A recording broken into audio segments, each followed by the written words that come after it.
Number 10. Engaging TC-130 Mental Dislocator.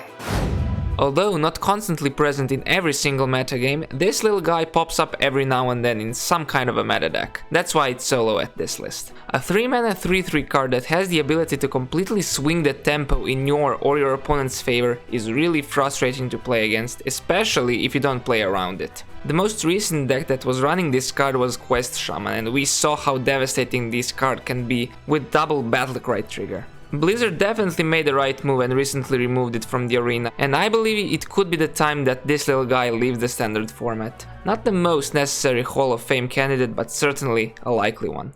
Number 9. Is someone injured? Is someone injured? Well, Priest would definitely be if this card would be sent to the Hall of Fame. The perfect 1-mana 1/3 stats and the effect that can really get out of hand if you don't succeed to remove her from the play quickly enough. Cleric into coin Power Word Shield, that is what nightmares are made of. But honestly, the state of the Priest class is currently in a really bad condition, so I wouldn't be surprised if she stayed at least one more year in the standard format. Number 8. It's not a surprise that Blizzard is trying to move away from the whole charge mechanic. In certain decks, this keyword can really get quickly out of hand and ruin the playing experience for a lot of players.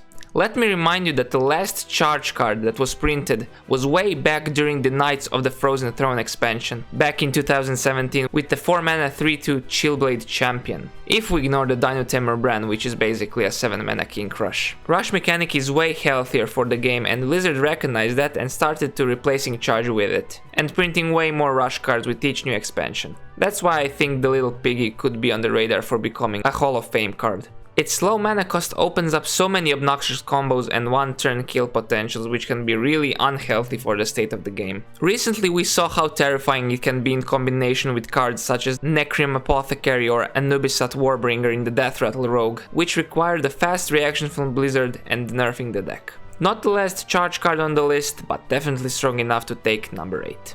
Number 7.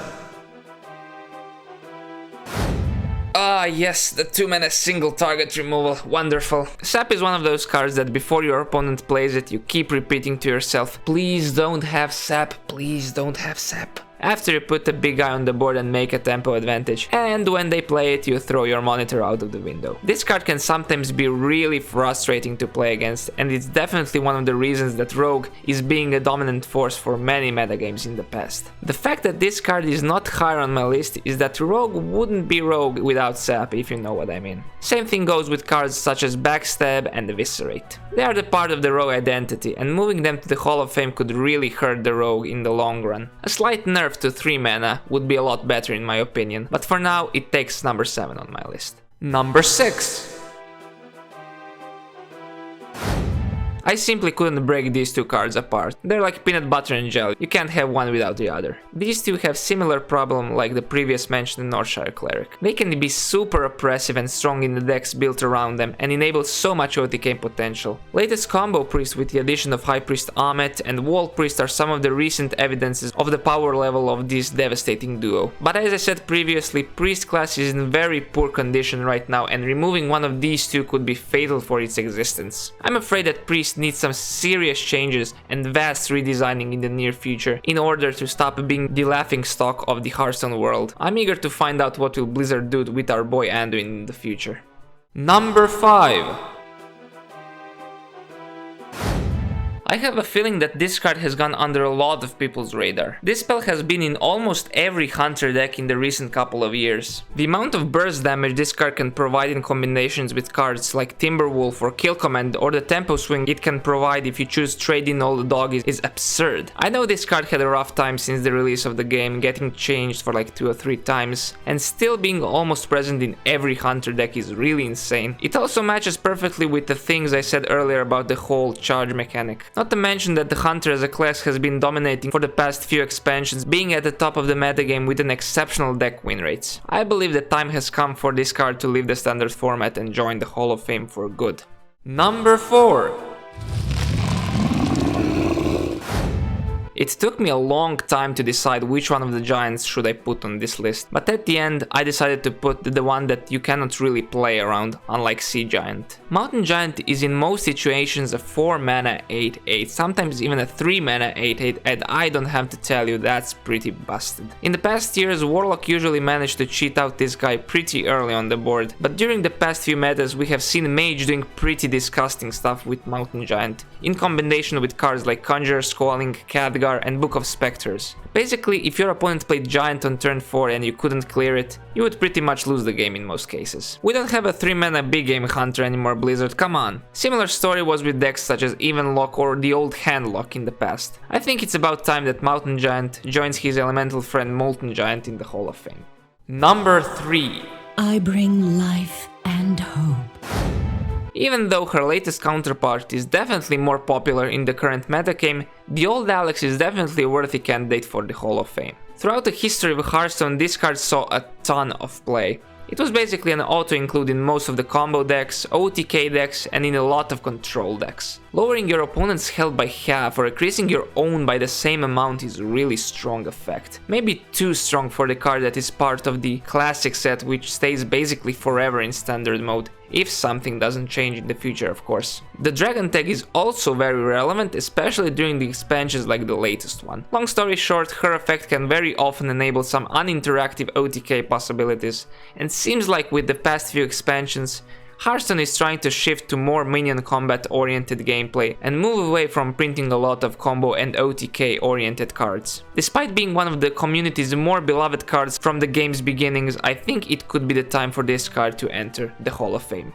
Number 2. Leroy Jenkins! Leroy Jenkins!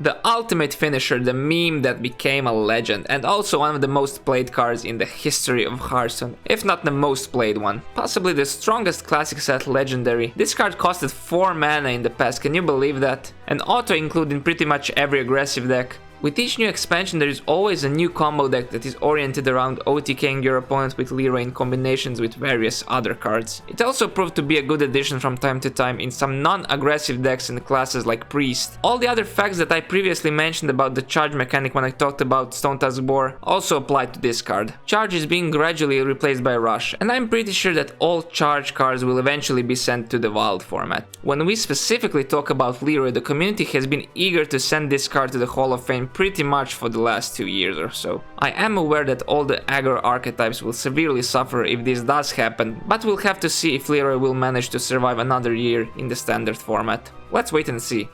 Number 1! The Brotherhood shall prevail! Why is this card still in standard? To summarize this card, if you don't run Edwin in your rogue deck, it sucks, and you will most probably lose. The only rogue deck that didn't run Edwin in the past was Mill Rogue, and that deck was even that great. If you have the coin, the worst outcome will be that it will be a 2 mana 4/4.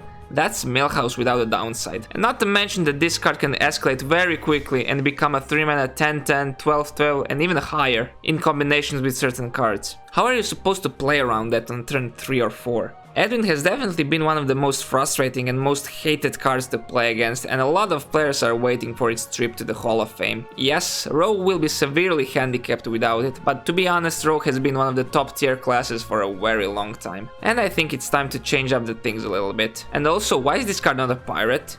Why does this guy just cannot be eaten by Golakka Crawler? I guess we'll never know. That's it for my Hall of Fame predictions. Stay tuned for the next video where we'll be analyzing the best cards from the rotating Witchwood set.